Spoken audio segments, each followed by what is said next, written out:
7 দিন আগে যে ভয়ঙ্কর বন্যা পরিস্থিতি তৈরি হয়েছিল, সেই বন্যাতেই খানাকুলের তালিত এলাকায় দ্বারকেশ্বর নদীর বাঁধ ভেঙে ভয়ঙ্কর পরিস্থিতি।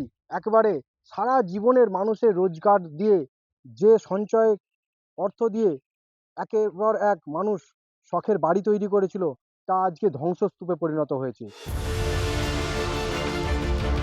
শরতের আকাশের নিচেই এ যেন এক ধ্বংসস্তূপ। পাকা বাড়ির টুকরো দেহগুলো ছিন্ন ভিন্ন হয়ে পড়ে হুগলির খানাকুলের তালিত এলাকা।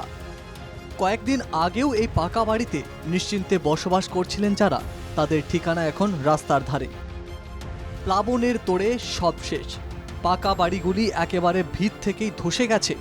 প্লাবিত এলাকায় 9 দিন পর বৃহস্পতিবারের এই ছবি দেখে মনে হবে যেন এই এলাকায় খাল বয়ে গেছে। আসলে এই পুরো এলাকাটাই বসতি ছিল। ডিভিসির ছাড়া জলে কার্যত সহায়হীন হয়ে আতান্তরে দুর্গতরা।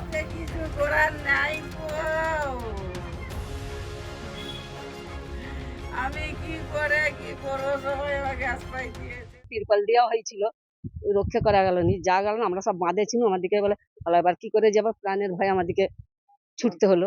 ছুটে চললুম। তারপরে প্রথম হচ্ছে যে গোবিন্দ পাথরের ঘর পড়লো, তারপরে নন্দ পাথরে, তারপরে লালু। তোর মানে দেখার মতন একবারে, যেখানে মরুভূমি করে দিয়েছে, যেখানে একবার খুলে নিয়ে চলে গেছে, ভয়ে থাকতে পারছি নি। আর কোথাও থাইনি, আমরা একটা জমি জায়গা নাই, বিটা বাটা কিছু নাই। এমন যে সবই তো ফাঁসিলে চলে গেছে, কিছু একটা বার করতেও পারছি নি। এক কাপড়ে একা এতে আমরা ছেঁড়া কাপড়েই বেরিয়ে এসেছি। সবকিছু মাল দিয়ে ঘর বাড়ি, আমার 2টো ঘর ছিল, 2টো ঘরই পড়ে গেছে, একটা ঘরও নাই। এখন আশপাশের মানুষ এই ধ্বংসলীলা দেখেন দিনরাত, আর বিভীষিকার সেই মুহূর্ত মনে পড়লেই শিউরে ওঠেন। জল রুখতে বস্তায় মাটি ভরে অস্থায়ী বাঁধ করেছে সেচ দপ্তর, কিন্তু ফের বৃষ্টিতে আবারও শঙ্কার মেঘ দেখছেন দুর্গত এলাকার বাসিন্দারা। তালিতের এই এলাকার 7 পরিবারের ঘর আর নেই। শুধু ঘর নয়, গেরস্থালির জিনিসপত্র টেনে নিয়ে গেছে প্লাবনের জল। আমার ক্ষতি, 3টে খাট ছিল, 3টে আলমারি ছিল, আমার 6 কামরা বাড়ি ছিল, একবারে পাকার বাড়ি। আমার সব একবারে ধুলিস্যাৎ করে দিল। তুমি কি, আর যাদের মাটির ঘর ছিল তার অস্তিত্বই নেই। তাই প্রাণ বাঁচাতে যারা এই এলাকা ছেড়ে উঁচু জায়গায় আশ্রয় নিয়েছেন, সেখানে কোনো ক্রমে কাটছে দিন। এলাকার যে দোকানের দালান কিংবা ফাঁকা জায়গা আছে, সেখানেই চলছে রান্নাবান্না। স্থানীয় ডেকোরেটরের থেকে রান্নার সামগ্রী ভাড়া করেই চলছে রান্না। আওয়াজ মানে ভীষণ আওয়াজ। এই শুধু এইটা এখন না, একটা দুটো গ্রাম পর্যন্ত লোক বুঝতে পেরে গেছে আওয়াজটা কিরকম হচ্ছে।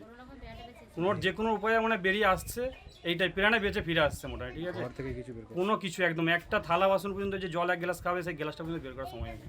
এখন খোলা আকাশের মধ্যে থাকতে হচ্ছে, এই ঝড় বৃষ্টি আবার আসছে, আবার এরকম ভিজের মধ্যে থাকতে হবে, সব কিছু মাথায় করে থাকতে হবে। এই সমস্ত মানুষজন চাইছে সরকারি সাহায্য, তারা যেন পুনর্বাসন পায়।